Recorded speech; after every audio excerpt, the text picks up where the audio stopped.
Existe un trabajo de equipo muy importante. Nos tenemos que escuchar unos a otros para que se genere armonía.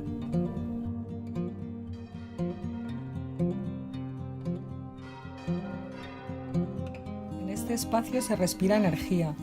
Es una gran orquesta con instrumentos que hacen vibrar todo tu cuerpo.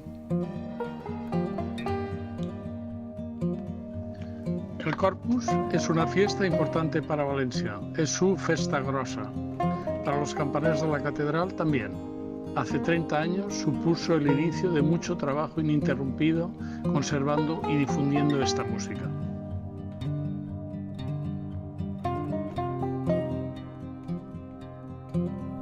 Yo no entendería mis días de fiesta sin acudir a la torre a tocar las campanas. Subir y tocar forma parte de mí.